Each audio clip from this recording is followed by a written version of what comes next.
The Autobiography of an Ex-Colored Man by James Weldon Johnson.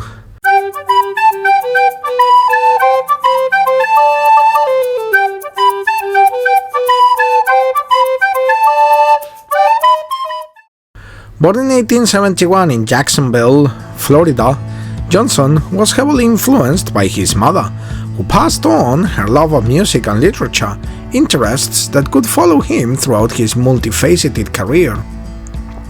Among the first to break through the barriers segregating his race, he was educated at Alabama University and at Columbia, and was the first black admitted to the Florida bar. In 1901, Johnson moved with his brother, a composer, to New York City to write for musical theater. In New York, Johnson began making connections to influential members of the black community, leading to the next stage of his career, in diplomacy. He became American consul in Venezuela and Nicaragua, executive secretary of the NAACP, and professor of creative literature at Fisk University. These experiences were recorded in his autobiography along this way. Johnson also wrote poetry and anonymously published his novel, The Autobiography of an Ex-Colored Man, published in 1912 as a story of a young biracial man living in the post-Reconstruction era. The subject of this novel, The Autobiography of an Ex-Colored Man, is an African American who passes for white, though in many ways inimical to some of the more outspoken celebrants of blackness among the new Negroes of the 1920s. Narrated by a man whose light skin enables him to pass for the white, the novel describes a journey through the strata of black society at the turn of the century, from a cigar factory in Jacksonville to an elite gambling club in New York, from genteel aristocrat to the musicians who hammered out the rhythms of ragtime.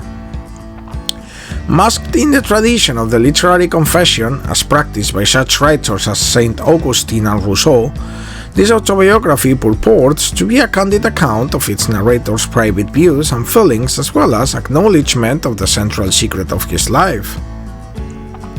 That though he lives as a white man, he is, by heritage and experience, an African American tracing his journey from the South to the North and from America to Europe and back again. The narrator's first-hand experiences on both sides of the color line intimately demonstrated the qualities of race that are both established yet mutable. This book, The Autobiography of an Ex-Colored Man, is a vivid and startlingly new picture of conditions brought about by the race question in the United States, and makes no special plea for the Negro, but shows in a dispassionate, though sympathetic manner, conditions as they actually exist between the whites and blacks today. This book also reveals the unsuspected fact that prejudice against the Negro is exerting a pressure which in New York and other large cities where the opportunity is open. In this novel, the reader is given a glimpse behind the scenes of this race drama which is being here enacted. The reader is taken up on an elevation where he can catch a bird's eye view of the conflict which is being waged. This is a powerful and sentimental examination of race in America, even to the anguish of forging an identity in a nation obsessed with colors. The Autobiography of an Ex-Colored Man is a complex and moving examination of the question of race and an inspiring look at what it meant to forge an identity as a man in a culture that recognized nothing but color. The Harlem Renaissance. Thanks for watching.